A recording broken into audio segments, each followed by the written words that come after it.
Hey everybody, here's something a little different for you. This is part of our live event in Toronto, part of our three-part series on pre-construction and how to sell it in Calgary, but really it's how to sell it anywhere. So watch this one and the other two coming right up. Like and subscribe. I've got tons of great content coming up on how to survive in a tough market, how to sell pre-con, how to do new homes, how to get endless listings. It's all coming up on this channel.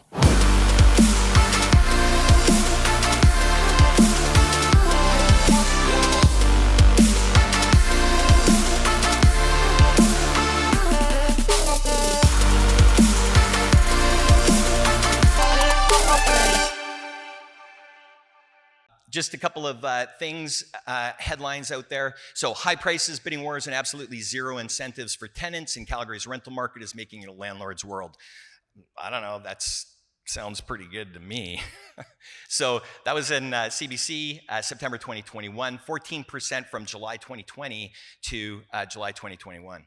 And then the numbers that we work on with when we're doing launches, we're always really conservative with the numbers. So we have migration right now compounded with not only immigration, but immigration that's 1.5 times what it was, pre-COVID. So there's hundreds of thousands of people waiting to come to Canada. Then on top of that, we're cranking it up even more over the next 3 or 4 years. So there's so much opportunity. It's pretty exciting. It's really exciting. So why Calgary? Number one most livable city in North America. Not my words, okay, not my words. This was voted on like every year. In North America, we are the number one city that is most livable. Top five, sorry, did you want to add something there, bro? By Calgary, yeah, by Calgarians, yeah, no. Completely third-party independent. We've been in the top 5 most livable city in the world 10 years in a row. It's actually 12 years now. We usually hit number 4, number 5. That's over 200 cities, over 1 million in the entire world. Clean air. So positive net migration, 2% annual growth over the next 5 years. We think this is conservative. We have not only migration from Toronto and from Vancouver, we have immigration on top of that. And that's where all our population increase was coming from pre-COVID during the recession, because people weren't migrating there for job opportunities. There weren't any at the time. So now we have job opportunities, we have immigration at 1.5 times, and we have migration from the 2 largest cities in Canada. GDP growth, 5.4% growth expected in 2022. They absolutely nailed it last year as well. We were number 1 province for growth in Canada, and Alberta to lead the national growth over the next 3, 4, 5 years. So they predicted this when COVID hit, and we're still carrying through with that. So we wrote this one about 1.5 years ago, highest wages in Canada, good tenant profiles, predicted 38,000 jobs to be created in Alberta in 2021. The actual number was 130,000. Okay, so I think they nailed that one. Alberta favors the landlord. So is Brad still in the room? Nope, he walked out. Favorable landlord legislation to protect your investment. So the beauty about Alberta is we are sort of a little bit of anti-government and anti-rules. I'm not sure if you're aware. And kind of little like Texas, y'all. So it literally favors the landlord. And there's no rent control. So as you, from year to year, if the market value goes up $300, then I mean your tenant's gonna fucking hate it, but it's going up $300, and if they move out, there's somebody right behind them. I'm gonna talk about like how crazy it is in the rental market right now in a few minutes, but so Brad tells a story about a few years ago. Brad's got about, 20 or 21 rentals in Calgary, I think. Might be a little bit less than that. He's got more stuff in, Jess's wife is going, I don't know. Anyways, and he had a scenario where Brad, just yell What was the scenario with your tenant that you kicked out? Wasn't paying the rent? Yeah, so they weren't paying rent. So what I ended up doing is that a property manager came in. They hadn't paid rent for about 2 months.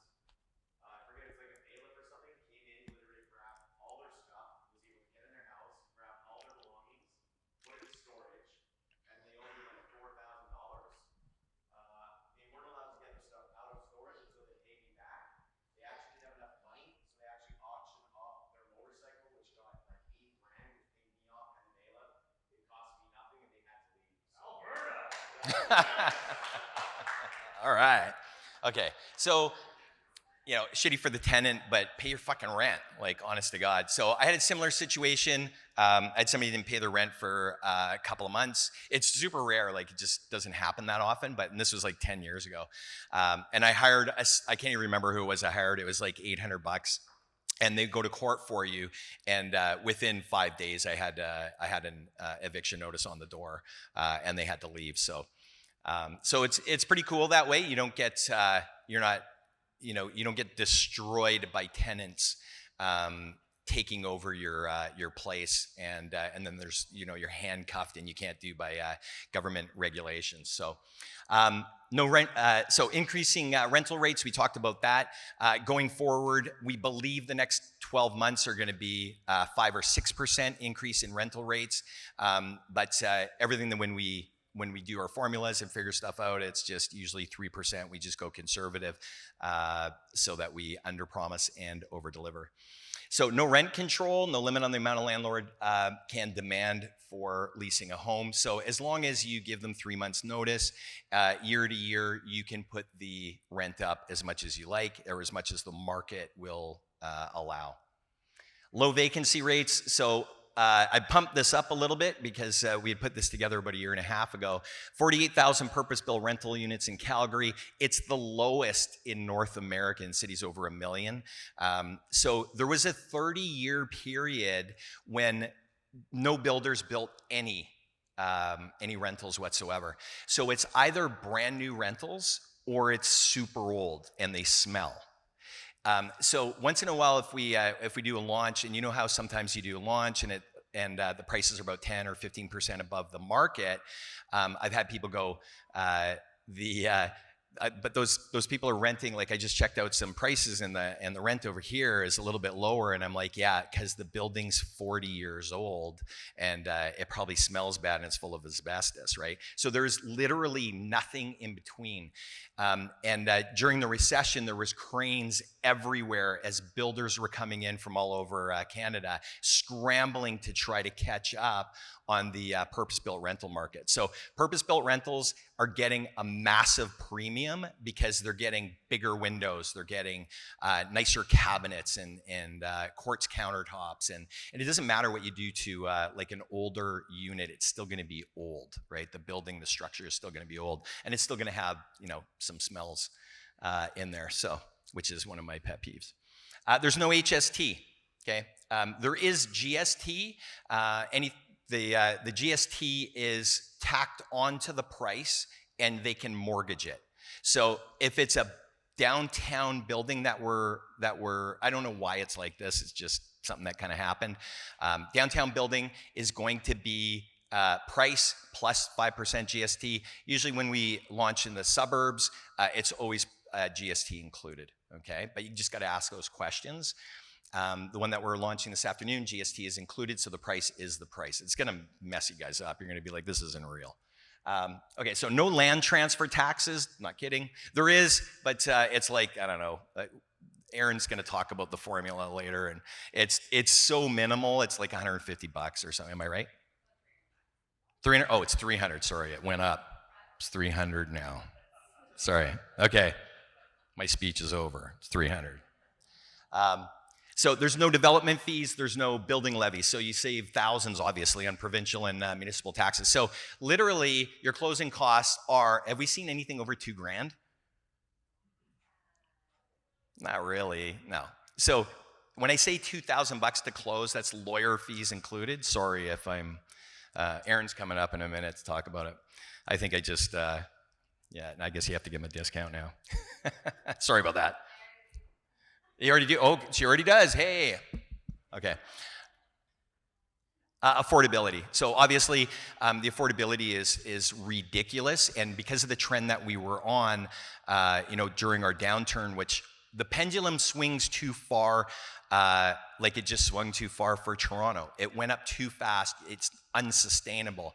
When we went down in price, when we were bleeding for 4 or 5 years, the pendulum swung too far. It was too low. It was so cheap. And I come to Toronto, and I'm going, oh my God, everybody's going, oh my God, it's like things are happening. Everybody's dancing in the streets and, stuff's happening. And then I go back to Minto office in Calgary and everybody's like, this isn't like 2018.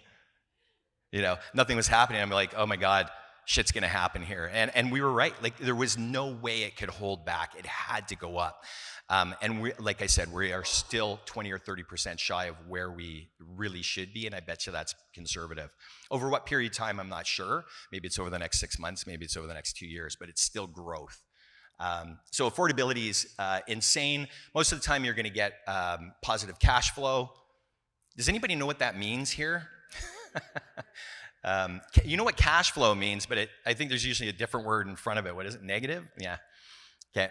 I know it's the same thing in Vancouver. They're like, oh my God, come and buy this condo. It only has negative 800 cash flow per month. You're like, whoo. Yeah, we're like, oh, ours is plus 200. So we actually had a lot of investors buying from Toronto to cancel out their negative cash flow from Toronto. Hey, everybody.